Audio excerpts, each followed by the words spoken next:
Salut les amis, bonjour tout le monde, bienvenue dans ce nouveau numéro de Excel Africa BizTech. Bienvenue dans ce nouveau live. Nous sommes le dimanche 30 octobre 2022.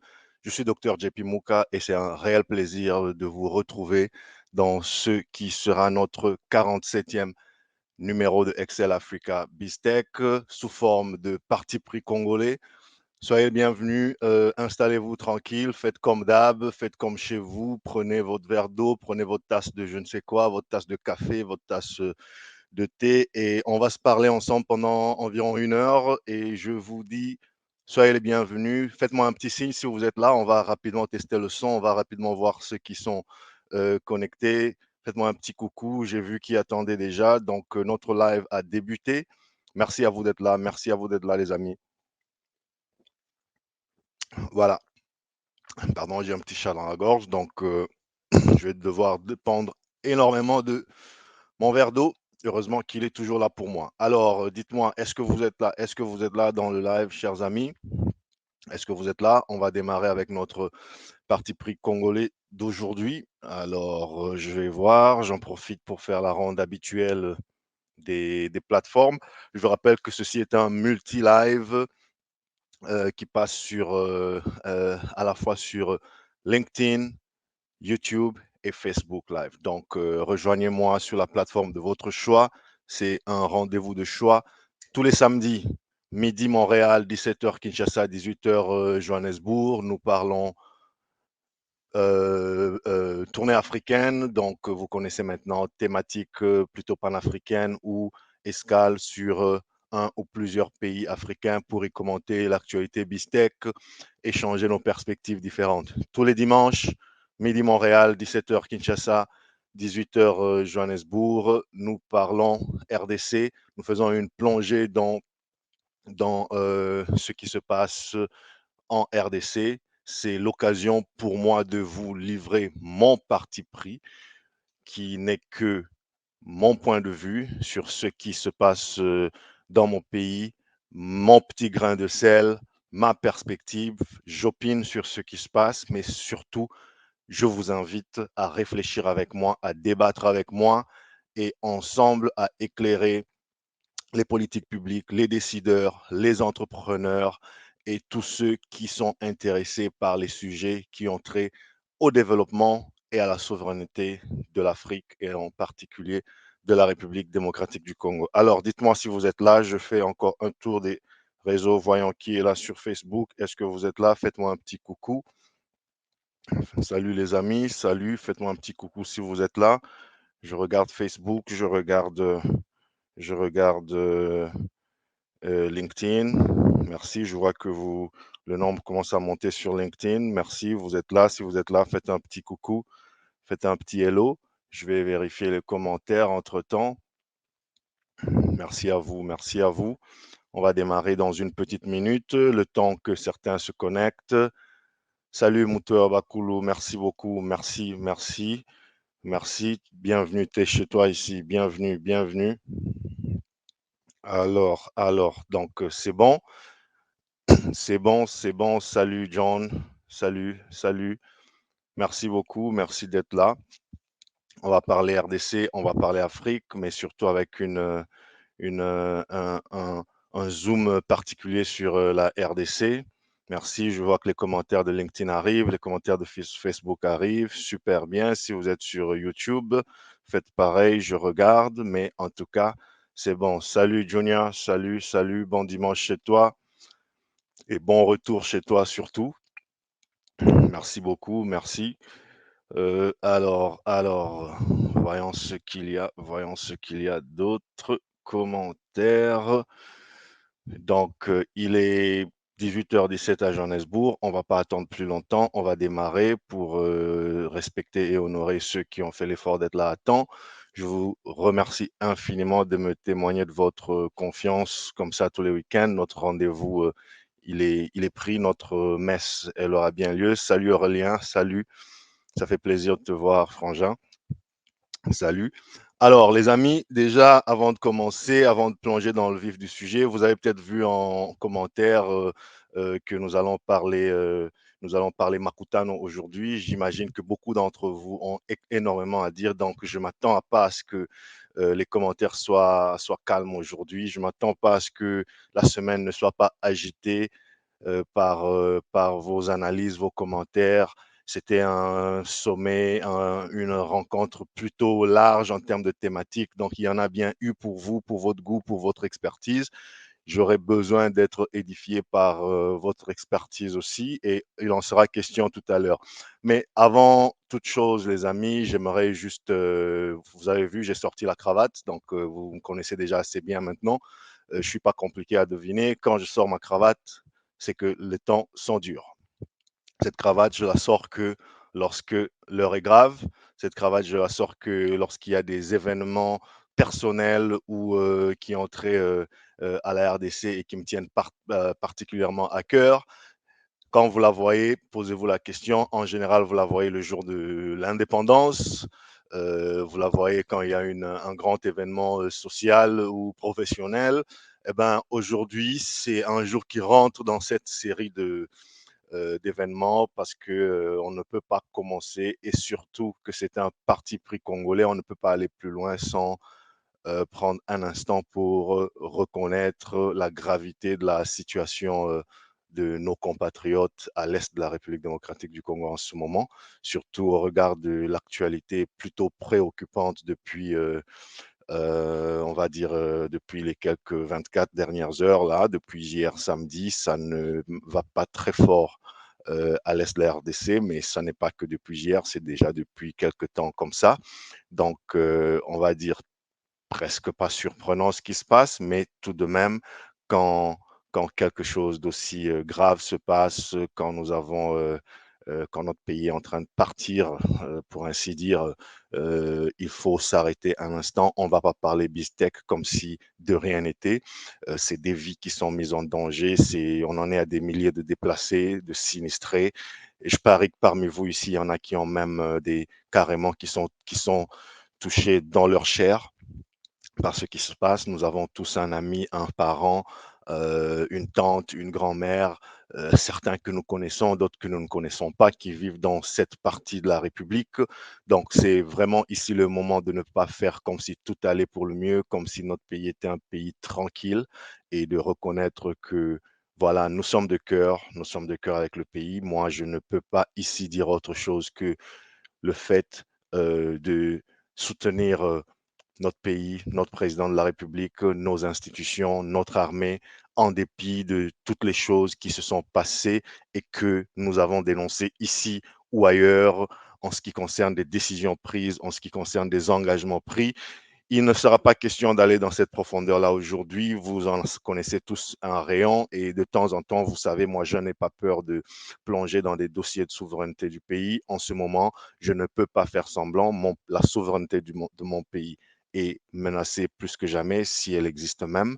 Et je ne peux pas parler bistec, je ne peux pas parler avancement, développement, comme si mon pays n'était pas dans d'assez mauvais draps, dans une position assez mauvaise en ce moment. Donc, du courage à nos frères qui sont là-bas, du courage à nos forces armées, du courage à vous tous qui, d'une manière ou d'une autre, essayez un tant soit peu de vous intéresser, de contribuer, voilà, de contribuer à ce qui se passe positivement, à ce qui se passe dans la RDC, si c'est votre pays, dans la RDC, votre pays, ou même, je sais qu'il y en a qui ne sont pas congolais, mais qui sont très intéressés, soit professionnellement, soit socialement par la RDC.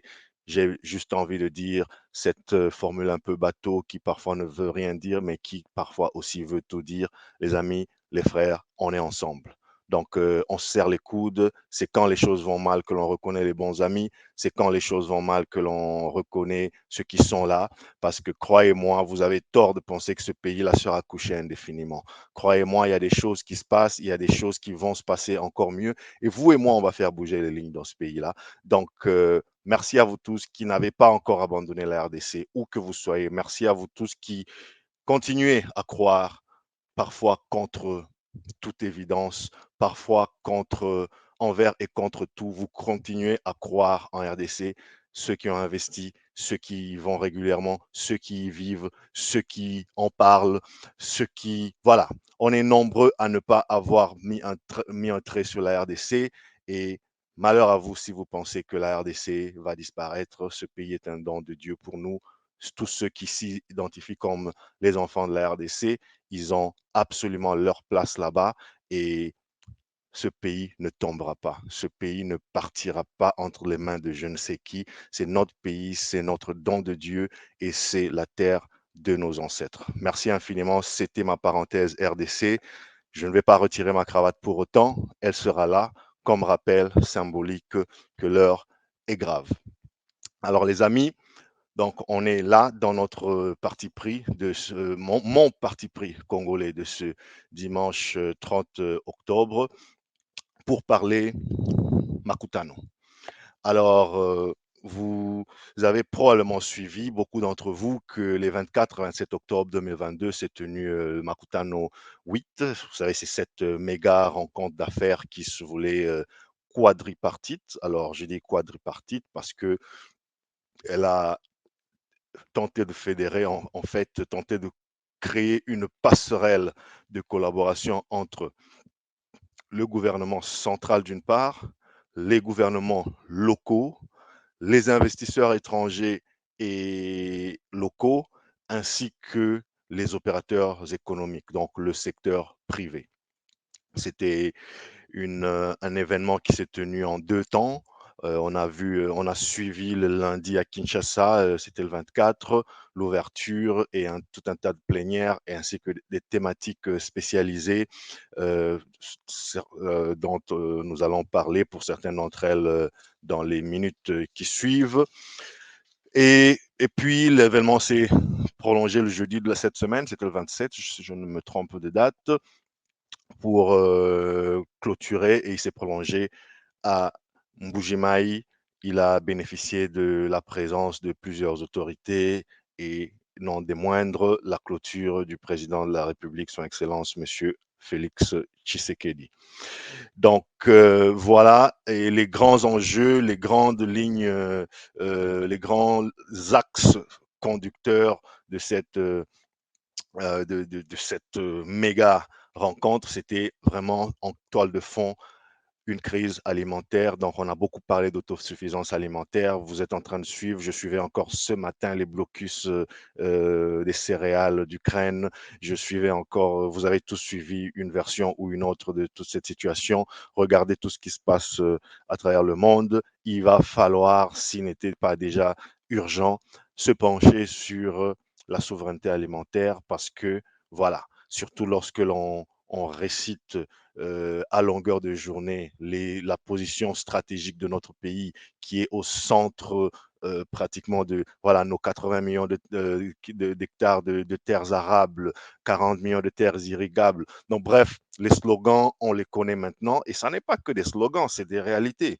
Mais elles resteront quand même des déclarations de bonne intention si nous n'en faisons rien, si nous ne prenons pas le taureau par les cornes pour faire que enfin notre pays se développe et notamment dans l'agriculture. Donc il en a été beaucoup question comment valoriser l'agriculture. Je dois avouer que j'ai appris beaucoup de choses. Je ne sais pas vous, j'ai été même pratiquement bluffé par certaines, mais avec mon pays, j'ai quand même appris à être circonspect, à être prudent. Quand il se passe quelque chose de bien, évidemment que j'applaudis, mais j'applaudis toujours un peu attentivement. J'ai appris à ne plus jamais rien applaudir béatement lorsqu'il s'agit de mon pays. Salut, bonjour, bienvenue Bruno. Tu es chez toi ici, merci beaucoup. Donc, j'étais en train de dire que j'ai appris à faire attention à ne pas applaudir béatement lorsque il s'agit de mon pays, parce que tellement de fois on a été déçus, tellement de fois on a été, voilà, nos espoirs ont été déçus. Alors, je regarde juste, je ne vous vois pas sur LinkedIn là. Ok, d'accord, je vous vois. Vous aviez disparu un moment, j'ai pas envie de perdre ceux qui sont sur LinkedIn. Merci. Parfait. Donc voilà, on a été tellement déçus dans notre pays, mais les déceptions passées ne sont pas une raison pour que l'on développe une attitude pessimiste, une attitude négative. Vous avez, moi, ça me révolte quand je vois nos frères, nos jeunes Africains qui reviennent et qui disent, vous avez suivi, il y a eu plusieurs personnes et personnalités dans ce Makutano qui venaient en RDC vraiment comment dirais-je, c'est quoi le mot, révolté pour dire, mais oui, aussi longtemps que nous, on s'arrêtera à parler et à ne rien faire, eh ben, c'est les autres qui construiront notre pays pour nous. Vous allez dans les clairières, vous allez dans les campagnes congolaises. Et ça, c'est un défi que je me donne à moi-même, une invitation que je fais à vous tous. Arrêtons de nous arrêter à Kinshasa, arrêtons de nous arrêter à Lubumbashi, allons dans les clairières, voyons comment, comme on dit chez nous, Mbokezo Kende, hein, toutes les plantations qui sont entre les mains d'étrangers, s'ils pouvaient encore investir pour l'évolution du pays, ce serait acceptable. Mais c'est absolument de l'exploitation. Donc voilà, chacun fait ce qu'il peut à son niveau. Si tu peux ramasser un petit hectare de terrain et que tu peux fructifier, qui peut un temps soit peu alléger la famine dans le coin où tu as choisi d'investir, pourquoi pas? Arrêtons de tous nous concentrer dans la République de la Gombe où, voilà, on est tous là agglutinés autour des administrations à chercher des projets, mais au fait, il n'y a personne pour les mettre en œuvre. Ceux qui ont compris ça, ils ont posé leurs balises et ils sont allés dans le fin fond. Le jour où beaucoup d'entre nous, on se réveillera à cette réalité-là, toutes les terres seront parties. Tout ce qu'il y a de plus lucratif sera parti. Donc voilà, c'est un peu. Moi, ça m'a réveillé aussi dans ce sens-là et je vais pas vous refaire tout l'événement, mais si vous l'avez suivi, si vous avez vu quelques interventions de jeunes venus du Sénégal, venus du Cameroun, des institutions multinationales et même des jeunes Congolais, vous comprendrez que eh ben, tout n'est pas parfait, tout n'est pas bien à l'intérieur de la République. D'ailleurs, c'est très problématique et d'y investir et d'y aller et en termes d'infrastructure et en physique, je veux dire, et en termes d'infrastructure numérique, on en reparlera, et en termes d'infrastructure même sociale. L'intérieur, notre arrière-pays, comme on l'appelle, est devenu entre-temps un désert parce qu'il a été abandonné, abandonné par vous, abandonné par moi. Nous nous sommes concentrés sur les grandes villes, nous avons étudié dans les grandes villes, certains d'entre nous sont allés à l'étranger, mais à la fin, ben, notre pays, il est là, il est abandonné. Vous allez dans les villages, les cerveaux ont fui, les jeunes ont fui, vous ne trouverez que des vieillards, des mamans et des cimetières. Comment, dans ces conditions, euh, développer un pays? Vous avez peut-être suivi et j'ai beaucoup apprécié une des interventions. Écoutez, je ne vais pas faire beaucoup de name dropping ici. Il y a eu beaucoup d'intervenants qui m'ont assez impressionné par le, la qualité de leurs interventions. Vous pouvez aller les retrouver, ils sont sur tous les médias. Mais par exemple, dans ce Makutano, on a vraiment parlé de désenclavement du pays, non seulement des infrastructures, mais aussi désenclavement des villes, parlant de l'aménagement du territoire, parlant de la disparité qui existe. Bon, voilà, je vais revenir là-dessus et on va essayer de brosser tout ça. Envoyez-moi vos commentaires entre-temps et que cette discussion continue toute cette semaine si vous voulez bien. Je vois là, salut Augustin, merci beaucoup, merci d'être là. Sois le bienvenu.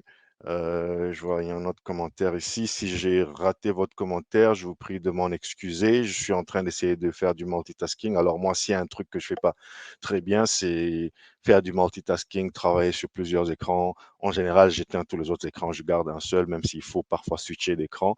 Mais là, pour un live, je suis obligé d'être sur plusieurs écrans et ne me demandez pas d'exceller à cet exercice parce que ça n'est pas quelque chose que j'aime particulièrement. Mais qu'à cela ne tienne, les amis.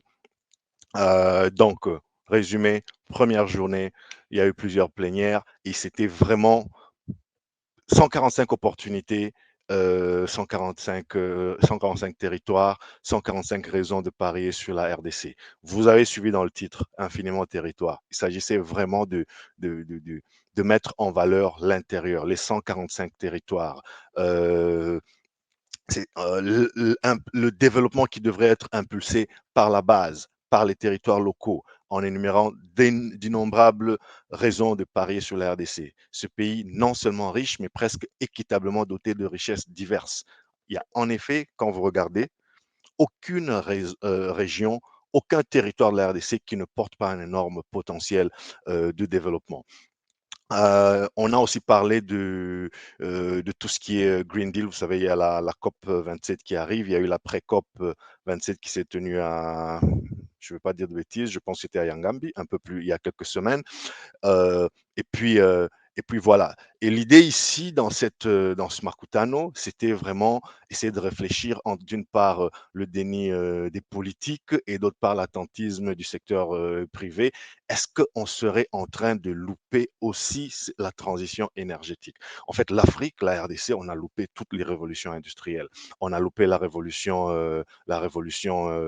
machine à vapeur, 18e siècle. On a loupé où on ne faisait pas tout à fait partie, mais l'Afrique en général n'a pas beaucoup profité de la révolution des hydrocarbures, 19e siècle, la révolution de l'informatique et des semi-conducteurs, les ordinateurs et leurs composants au milieu du 20e siècle. On n'était nulle part, on n'était pas un major player, on n'était pas un acteur principal.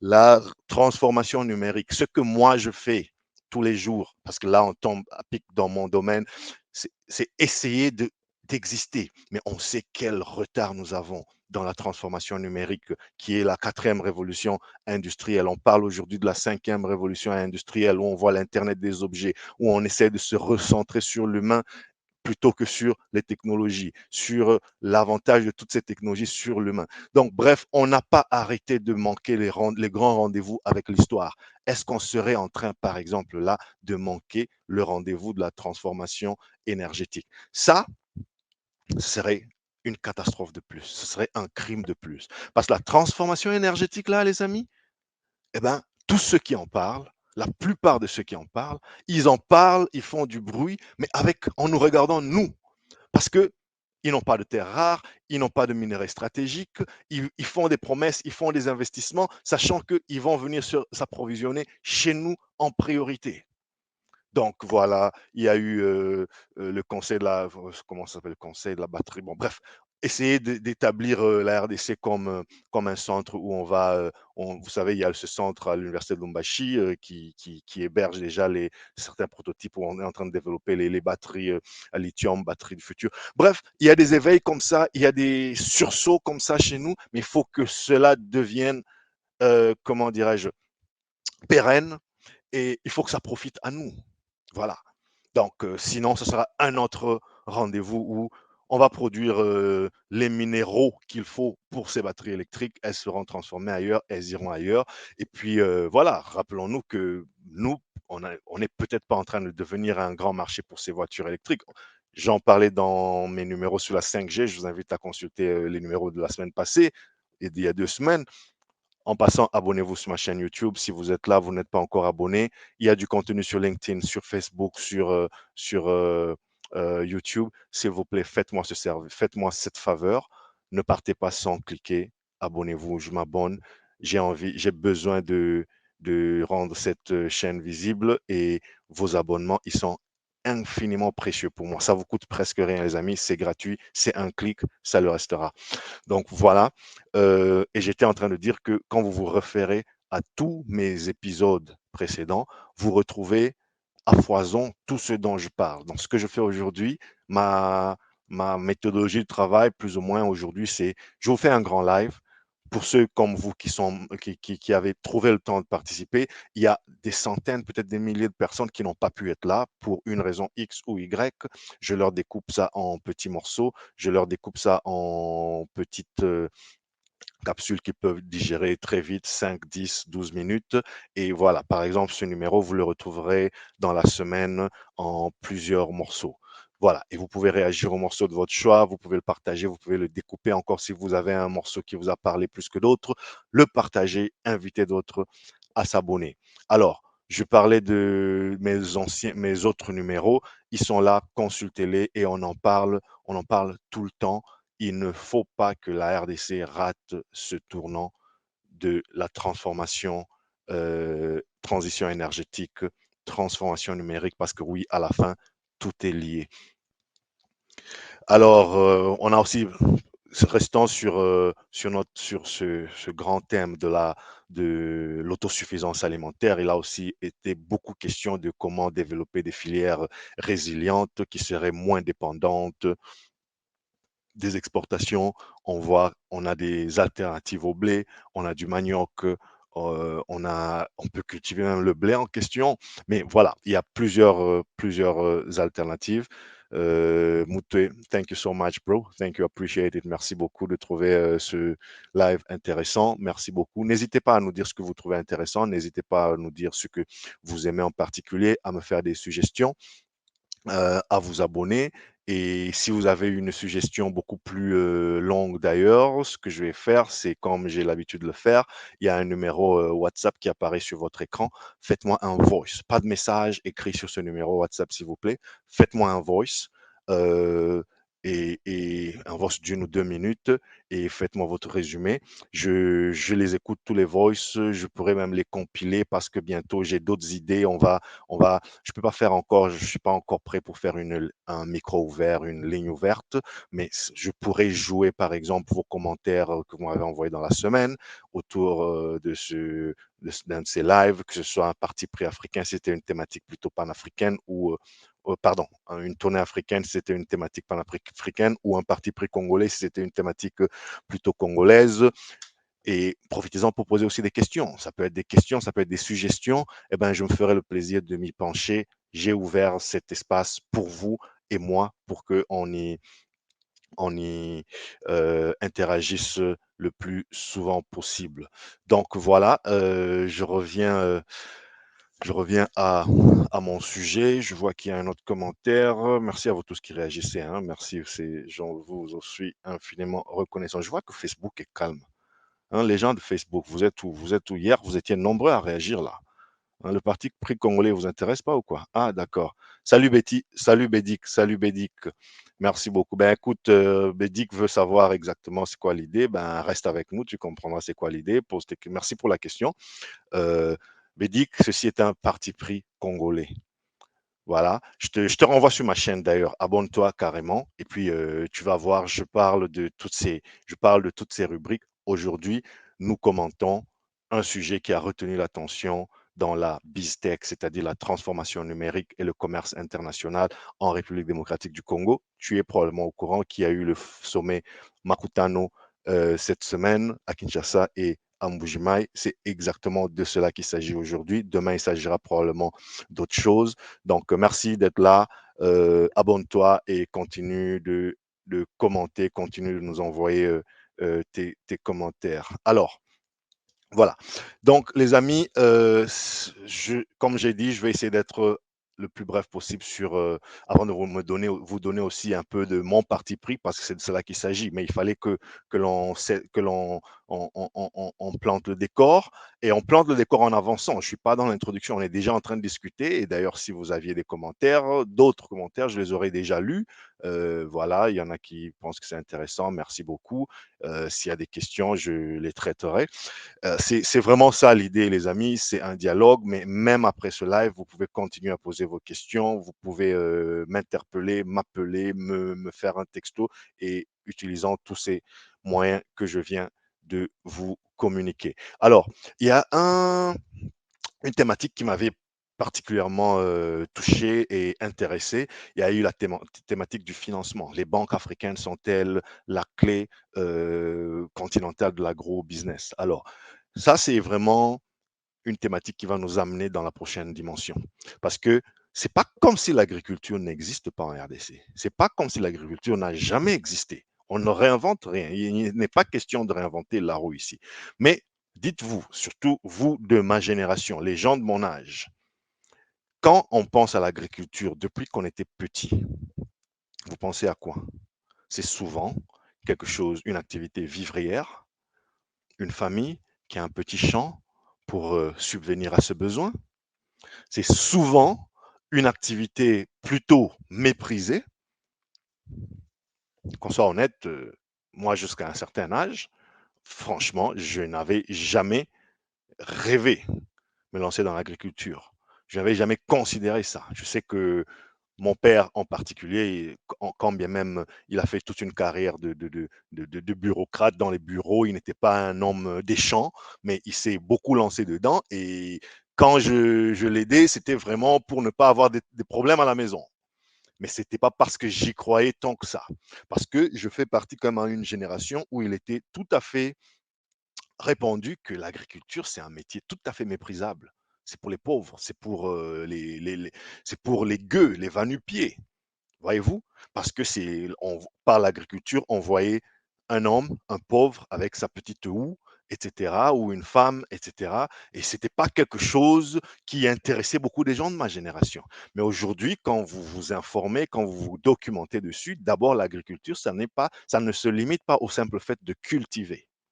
C'est toute une chaîne de valeur. C'est des milliards et des milliards qui sont produits. C'est-à-dire, ça va de l'activité de préparer les terrains, de semer, de récolter, d'entreposer les récoltes, de vendre la production agricole, de résoudre des problèmes pratiques des populations à travers une alimentation saine. Donc, bref, il y a tout un éventail dans la fameuse chaîne from farm to fork, c'est-à-dire de la ferme à la fourchette, le poulet, par exemple. Et voilà. Autre chose aussi que vous connaissez peut-être, mais que je vais répéter pour ceux qui seraient encore un peu confus, l'agriculture ne se limite pas qu'aux produits qui poussent du sol.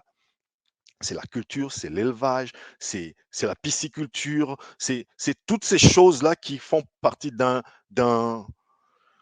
d'un chapeau qu'on appelle agriculture. Donc, il faudrait que l'on se réveille à cette réalité. Et je suis ravi que beaucoup de jeunes se sont réveillés à cette réalité. Il y a eu beaucoup d'intervenants dans le Makutano. Vous en rencontrez probablement dans votre quotidien des jeunes qui sont très engagés dans l'agriculture, qui essayent de rendre ce métier sexy, parce que, qu'on se le dise, pour la plupart des gens de ma génération, ça n'a jamais été un métier sexy. Aujourd'hui, il y a beaucoup d'argent dans ce métier. Aujourd'hui, il y a beaucoup de prestige à avoir une ferme, à être un producteur agro-industriel, même à une petite échelle.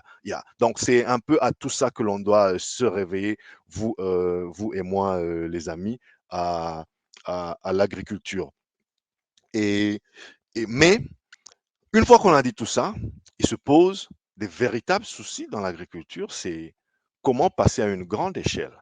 Comment passer à un environnement où c'était papa, maman et le domestique qui vont faire un petit 20 mètres sur 20, ils plantent les légumes qu'ils vont manger, à passer à d'une agriculture vivrière de subsistance, à passer à une agriculture extensive ou plutôt industrielle, à commercialiser. Alors, il y a quand même un gap à faire et souvent, le nerf de guerre, c'est l'argent. Qui finance l'agriculture sur le continent?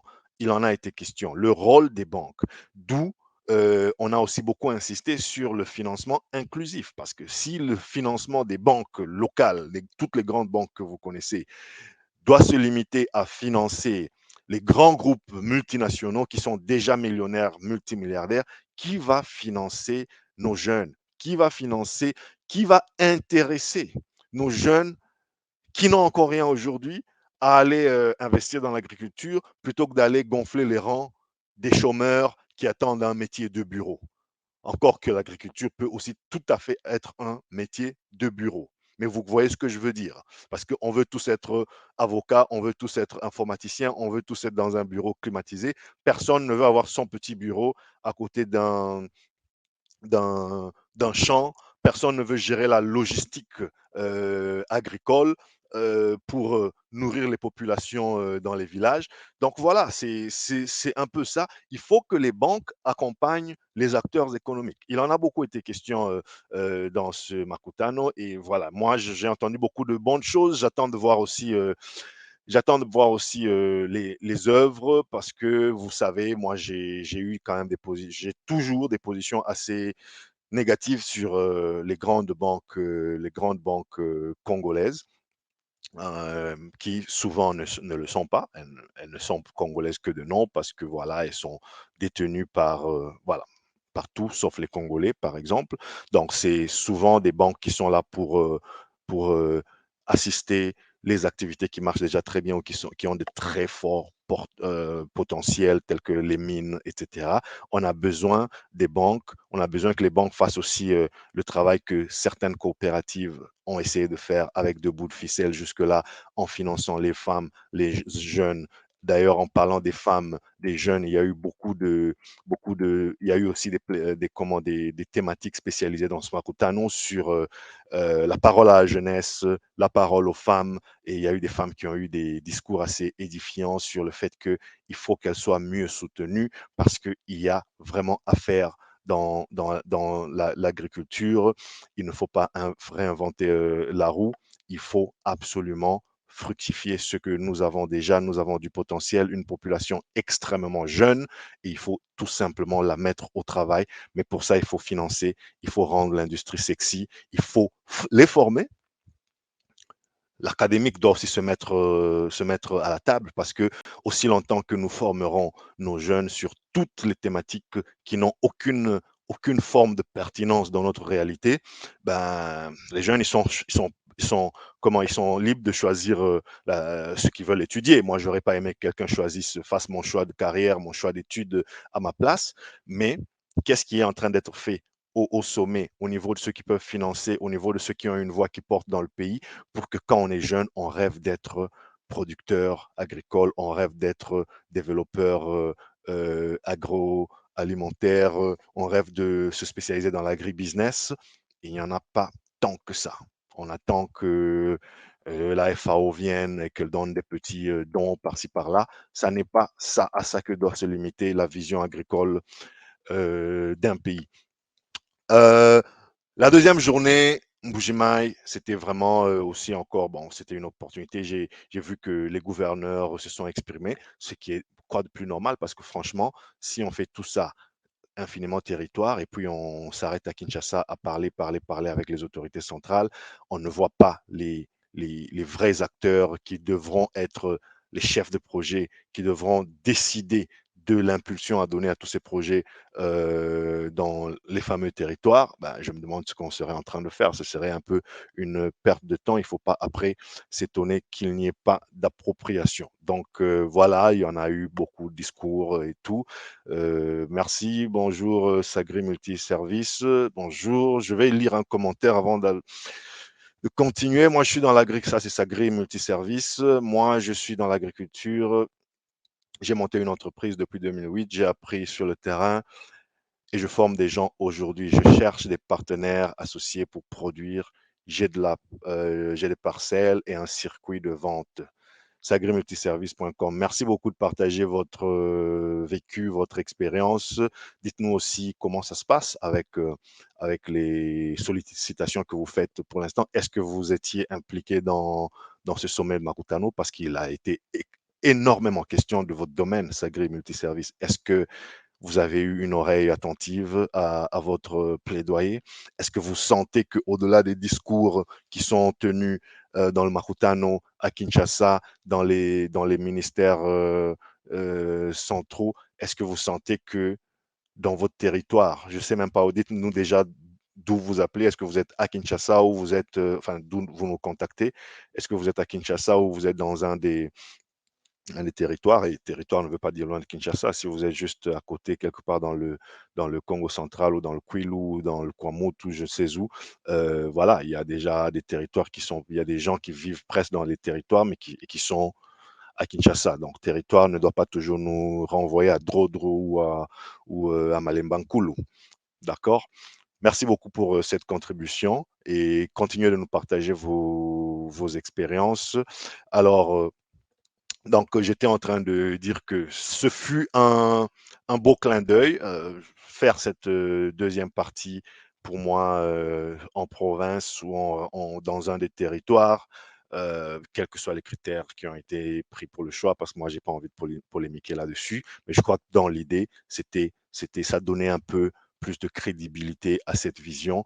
Apprenons à soutenir les initiatives qui se dessinent comme ça, parce que évidemment qu'il y a certaines choses qui se diront et qui ne se feront pas suivre des faits tout de suite, mais ça n'est pas pour ça que l'on doit éviter ou refuser de créer de stimuler de stimuler une conversation nationale. Je pense que ceux qui ont reçu ce sommet, à Mbujimaï en l'occurrence, ça aurait pu être notre territoire, dans un autre territoire en dehors de Kinshasa. Je suis prêt à parier, je veux les entendre, mais je suis prêt à parier qui, qui se sentent aujourd'hui un peu plus concernés. Et c'est ça que l'on doit faire. Ça, ce n'est qu'une initiative, c'est une initiative privée, je le rappelle. Donc on peut critiquer, on peut applaudir, mais n'oublions pas que c'est à la base une initiative privée. Donc l'État devrait aussi avoir, il devrait y avoir un Makutano chaque semaine quelque part en RDC. Et Makutano ne veut pas dire que vous devrez avoir le président de la République et puis Samuel Eto'o, comme c'était à d'autres,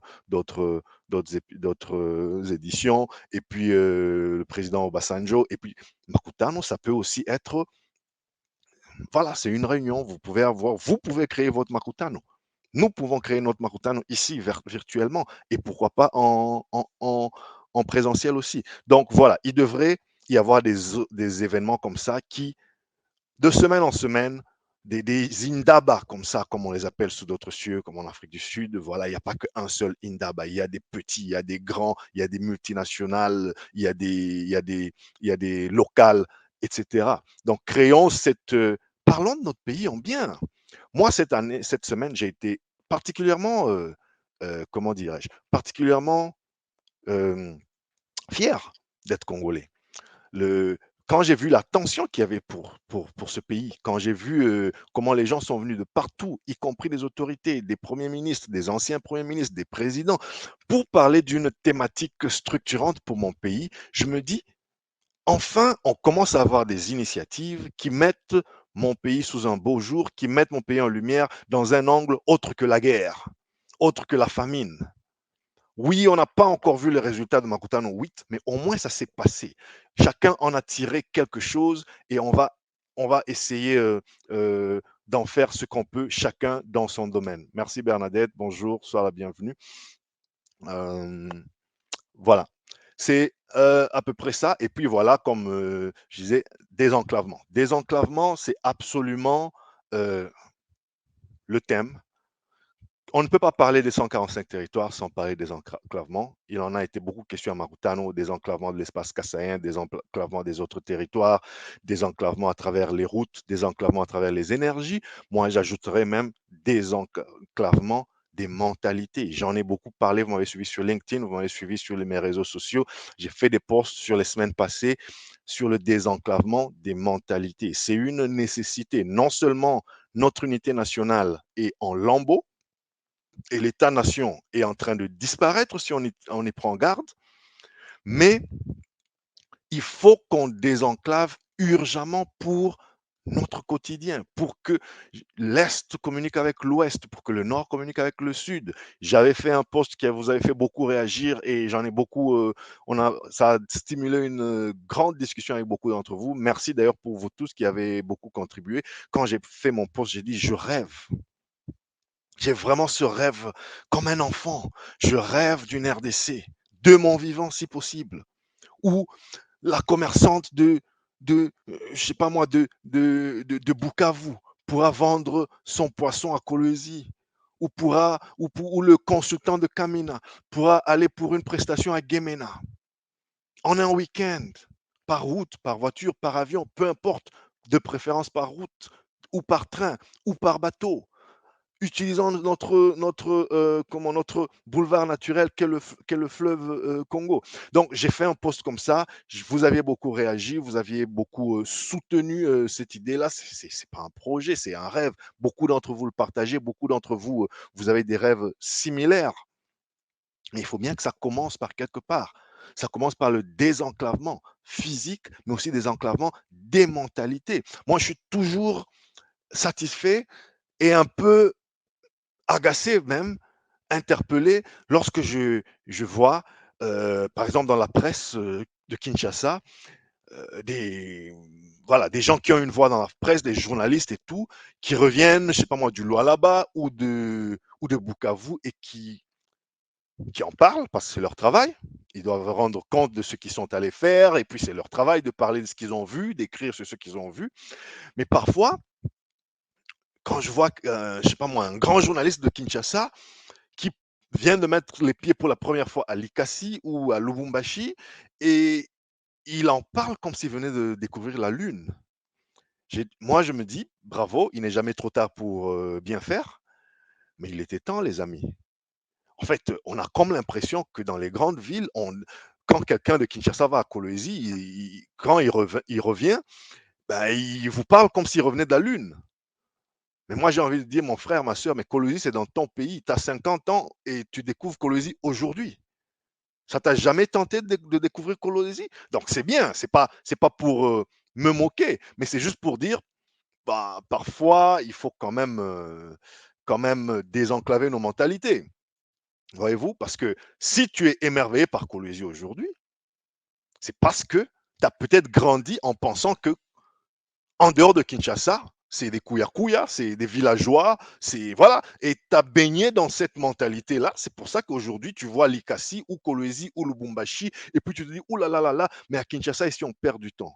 Bah, moi, j'ai envie de te dire, bon réveil, mon ami, il était temps que tu t'en rendes compte qu'à Kinshasa, on perd du temps.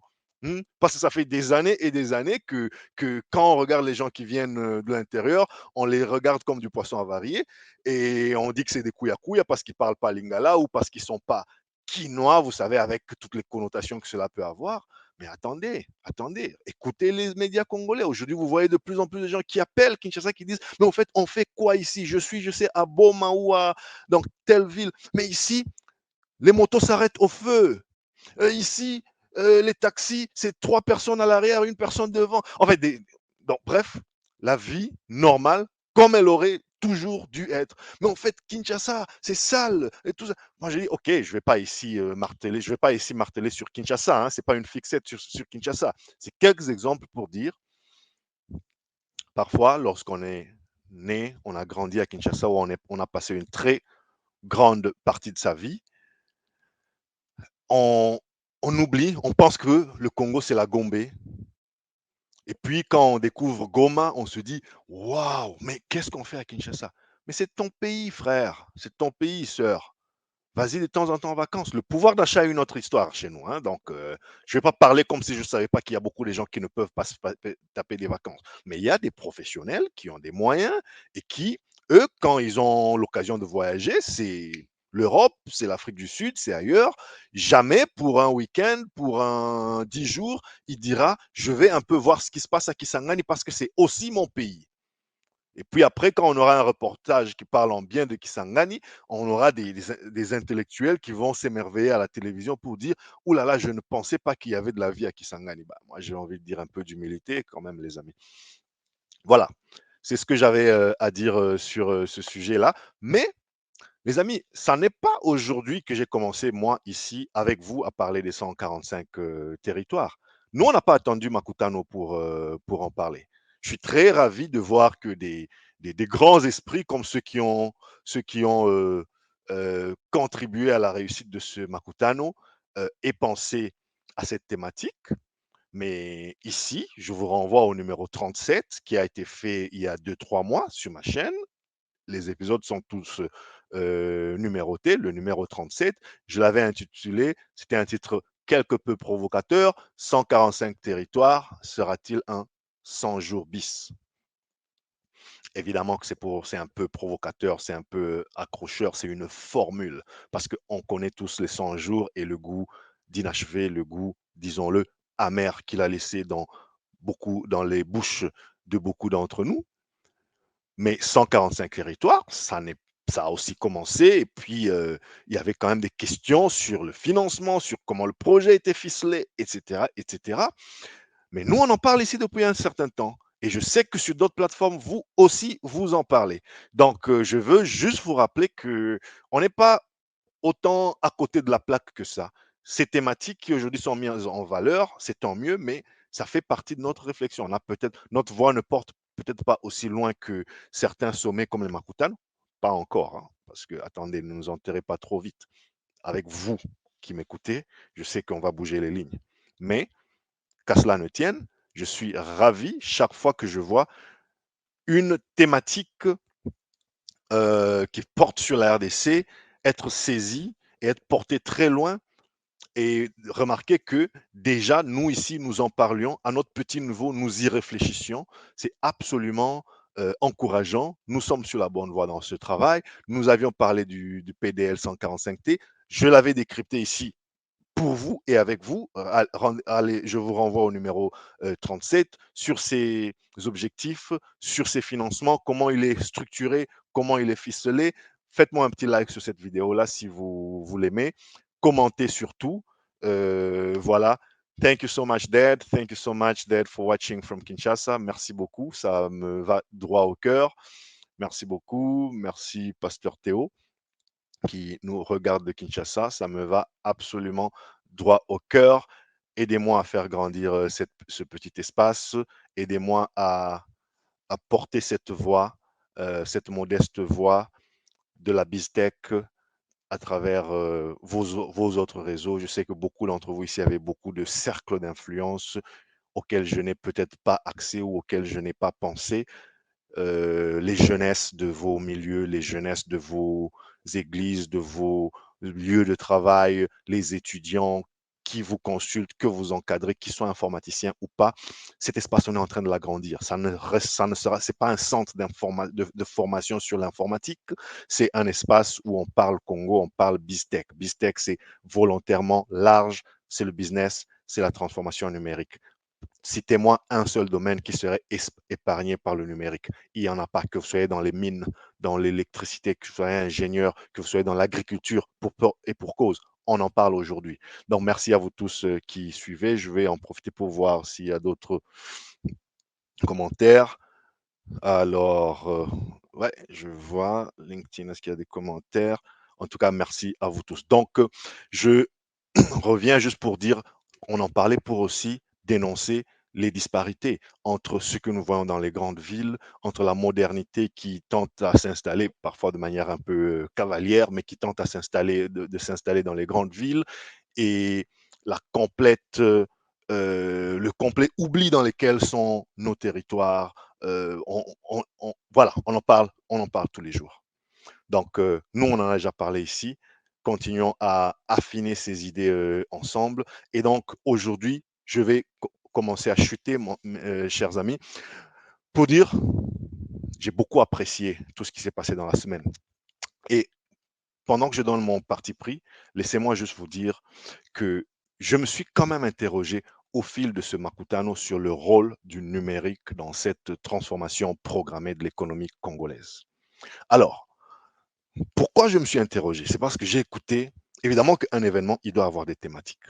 Il y a eu des thématiques sur la transformation énergétique, je vous en ai parlé, sur la transformation agricole, sur l'autosuffisance agricole, sur le désenclavement, sur les jeunes, sur les femmes. Ce que j'aimerais juste relever ici, c'est que tous ces projets sont impressionnants. Alors, je contextualise, impressionnant à l'échelle congolaise, hein, parce qu'il y a des pays qui sont passés dessus et qui ont fait tout ce que nous essayons de faire. Mais saluons les petits progrès. Saluons même certains progrès que moi je trouve grands. Quand j'ai entendu, par exemple, M. Pacifique Kacha parler de la transformation agricole et de ce qui se prépare, qui se planifie, j'ai appris beaucoup de choses. Je me disais, waouh, OK, il y a quand même une réflexion derrière ce qui se passe. Est-ce qu'elle sera suivie des faits? Ça reste à voir. Mais qu'on ne pense plus que dans notre pays, on ne réfléchit plus, ou on ne réfléchit pas encore. Je pense qu'il y a des gens qui vraiment réfléchissent. Autant il y a des choses qui vont mal, mais je pense qu'il y a des gens au sommet du pays qui devraient, s'ils ont l'écoute des bonnes autorités, aider le pays à aller de l'avant. Et nous, on est là aussi pour ajouter à toutes ces réflexions-là, surtout en ce qui concerne la transformation numérique. Tous ces projets que je viens de décrire, les amis, ils vont absolument métamorphoser l'écosystème économique de notre pays. Donc, j'aurais aimé voir le numérique prendre un peu plus de place dans ce forum. Pourquoi je le dis? Parce que c'est pas pour dire que non, qu'on ait aussi une plénière, une séance pour le numérique juste pour parler du numérique. Non, c'est pour combattre un certain préjugé, une certaine mentalité selon laquelle le numérique serait juste un accompagnement technique pour essayer de raccorder tout ce qui est fait comme initiative par-ci et par-là. Non, le numérique, moi je prêche pour qu'il soit fondateur. Voyez-vous? Que ce ne soit plus ce qu'on appelle en anglais un afterthought. On avance et puis à un moment, on appellera les informaticiens pour dire comment on peut, est-ce que vous pouvez nous développer un petit site web là pour visibiliser nos actions. C'est pas ça le numérique, c'est pas ça la transformation numérique. Nous devons arriver à un milieu, à un moment de maturité où le numérique constitue un axe fondateur, fédérateur de la transformation numérique de notre pays. Vous me demandez comment? Ben, je vous réponds. Par exemple, on est en train de parler des désenclavés, on est en train de parler des routes, on est en train de parler de l'agriculture. Moi, j'aurais voulu entendre par exemple quelque chose sur un cloud souverain congolais pour centraliser toutes les données de ce projet transformateur, pour héberger toutes les infrastructures informatiques qui auront trait à tous ces projets de 145 territoires. Est-ce que vous y avez pensé? J'imagine que oui. Est-ce que quelqu'un le fait? Je ne sais pas. Parce que les projets fédérateurs, ils doivent arrêter d'être secrets dans notre pays. Surtout dans l'informatique. On a aujourd'hui un ministère du numérique, on a le ministère des péténtiques. De temps en temps, on voit ce qui se passe. Ça ne se limite pas à déployer de la fibre. La fibre, c'est l'autoroute, c'est très bien. Mais quel contenu on va générer autour de tous ces projets? Quel contenu? Comment on va gérer notre contenu? Est-ce que c'est pour qu'il soit que toutes ces données générées par ces contenus résident sur Gmail, alors qu'on est en train de faire du branding sur la souveraineté, le Congo, le Congo. Ne serait-ce pas ici, à travers ce projet qui concerne la République entière, qui a l'attention d'absolument tout le monde. Le président de la République était là. Il n'y a pas un ministre qui n'aurait pas voulu y être. Ceux qui pouvaient étaient là. D'autres, peut-être, c'était question d'agenda ou question de thématique du jour. Qu'est-ce qu'on a? J'ai pas vu beaucoup la. Je crois que j'ai aperçu le ministre du numérique. Il était, je crois, assis au premier rang. Mais ce que je veux dire, c'est que moi, j'aimerais que le numérique soit que ce soit, qu'il fasse partie des axes fondateurs. Je sais qu'on est en train de construire un data center national, mais est-ce que on peut, par exemple, insérer cet agenda-là pour dire, voilà, le cloud souverain avec des acteurs congolais, côté infrastructure, un data center congolais, peut-être hébergé au centre, je ne sais pas moi, au ministère du numérique ou dans les meubles intelligents à Kinshasa, mais avec ses relais partout en province, sécurisé par des opérateurs congolais. Ça ne sera pas des projets toujours très gros. Écoutez, on parle de 10 millions de dollars par territoire. Ça peut être un peu moins, ça peut être un peu plus. Avec 10 millions, vous ne faites pas des miracles. Donc, il y aura beaucoup. Vous construisez une école, vous construisez un centre de santé, vous construisez un bâtiment administratif. Mais est-ce qu'on peut utiliser ceci comme pilote pour propulser justement cette transformation numérique et dire tout ce qui aura trait à ce projet sera hébergé sur une plateforme que vous allez appeler comme vous voulez, mais ce sera un cloud souverain congolais brandé PDLT 145, Programme de développement local des 145 territoires. Voyez-vous, ça va créer une certaine émulation. Évidemment que le gouvernement continue à avoir ses autres projets. Il va construire ses infrastructures telles que prévues parce que le PDL 145T n'est pas le programme du gouvernement. C'est un programme, on va dire, parallèle à celui du gouvernement, que l'on vous a expliqué à foison et je ne vais pas revenir dessus. Dans le programme du gouvernement, Samalokone, il demeure. Et dedans, il y a une composante fédération ou plutôt intégration à travers le numérique, faire du numérique le levier de la cohésion sociale. Je vous renvoie au plan national du numérique et avec la déclaration du président de la République, faire du numérique un levier d'intégration, de progrès social, enfin j'ai oublié la formule, mais vous voyez l'idée. Donc, la vision, elle est là. Mais alors, ça veut dire que cette notion devrait être invasive. Elle devrait nous envahir partout où nous soyons. Je n'aimerais pas que ce qui a été discuté au Makutano, on continue avec la transformation énergétique, on aille trop loin avec la construction des routes, le désenclavement, et que l'on ne mette pas le numérique dedans et que plus tard, on se dise, ah, maintenant, on a besoin des informaticiens, on a fini de construire ce bâtiment administratif. Dire, vous pouvez pas nous développer un petit site web là où on va. Non, c'est pas ça le numérique. Ça reste une tâche infime du numérique qui constitue un accompagnement, mais vraiment technique de bas étage. Intégrer les opérateurs numériques de la transformation numérique congolais ici dès maintenant, qui fassent partie de cette architecture. Autant on consulte les architectes pour voir comment on va construire des routes, comment on va construire des infrastructures physiques, autant il faut intégrer les penseurs du numérique de notre pays qui vont nous faire, et j'en fais partie, sans fausse humilité, qui vont nous faire comment un, une feuille de route qui fera que le numérique sera toujours à l'avant de toutes ces initiatives et non pas un afterthought et non pas un truc quand on aura fini et puis on verra comment on peut avancer ou ils peuvent nous aider à brancher 2 ou 3 câbles réseau. Ça n'est pas ça le numérique, les amis. Donc voilà ce que je voulais dire. Donc vous avez compris, ça n'était ni un coup de cœur ni un coup de gueule, c'était plutôt un coup de cœur qu'un coup de gueule. J'ai été absolument satisfait. J'espère que vous aussi. Si vous ne l'avez pas fait, allez sur les réseaux sociaux.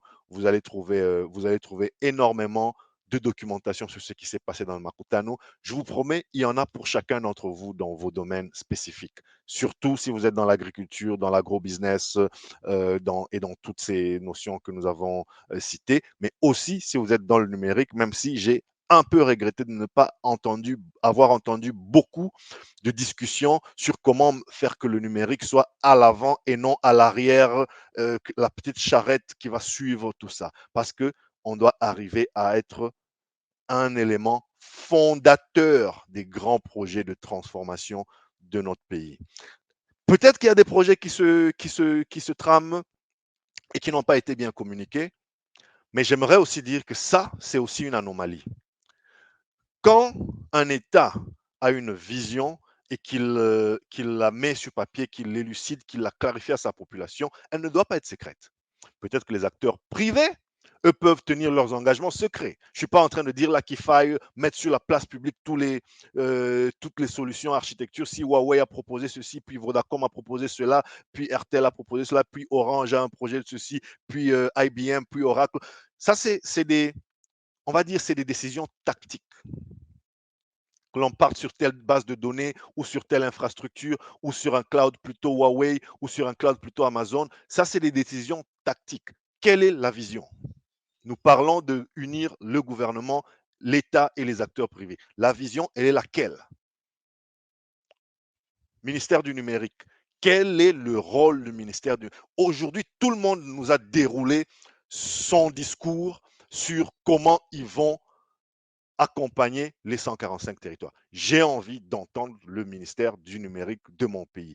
J'ai envie d'entendre les pétentiques, mais surtout le numérique sur comment on va fédérer tout ce contenu, non seulement pour héberger, mais pour sécuriser et pour diffuser une culture tech, une culture transformation numérique à travers le pays. Voilà le petit plus que j'ai à ajouter à ces si belles choses que je venais de décrire qui se sont passées dans mon pays cette semaine. Dites-moi ce que vous en pensez. Abonnez-vous, je vous le rappelle, c'est gratuit, ça le restera. C'est le meilleur encouragement que vous puissiez me donner. Allez sur la chaîne, faites juste un petit abonnement, aimez mes vidéos, envoyez-moi un petit like, ça me donne le moral. Et je vous remercie d'être venu aujourd'hui. Les amis, on a fini pour notre parti pris congolais d'aujourd'hui. C'était mon parti pris. Dites-moi ce que vous en pensez. Comme toujours, peut-être que ma langue a fourché, peut-être qu'il y a une idée que les mots sont sortis plus vite que les pensées. Je ne l'ai pas exprimé de manière aussi articulée que j'aurais aimé. Je vais y revenir. On va y revenir. Vous allez me corriger. Bonjour Emmanuel. Bonjour Jerry. Tu es le bienvenu. Merci beaucoup. Merci beaucoup d'avoir pris du temps à venir. Dites-moi ce que vous en pensez. Donc, je finis pour dire bravo à Makutano 8, bravo à la RDC. Cette semaine fut une grande fierté, je le répète, en tant que Congolais, même si elle se termine sur une note quelque peu teintée suite aux nouvelles préoccupantes sur le front de la guerre en RDC qui ne sont pas très rassurantes. Je suis absolument de cœur avec mes frères, mes amis qui sont à l'est de la RDC. Vous devrez l'être aussi. Arrêtons de se jeter la boue. Le pays est en train de partir si on y prend garde. Maintenant est le moment de rester unis, chers Congolais, de rester debout et de faire que ce pays qui nous appartient, ce don de Dieu qui nous appartient, reste à nous et à nous seuls. Merci énormément. N'oubliez pas de vous abonner.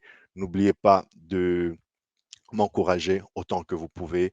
Et je dis, essayons ensemble, vous et moi, d'éclairer les masses, les informer du progrès, les outiller pour la concurrence. Moi, c'est Dr. JP Mouka. J'ai dit, je vous remercie et je vous dis, où que vous soyez, bonne fin de journée du dimanche. Prenez soin de vous et des vôtres. Chap, chap.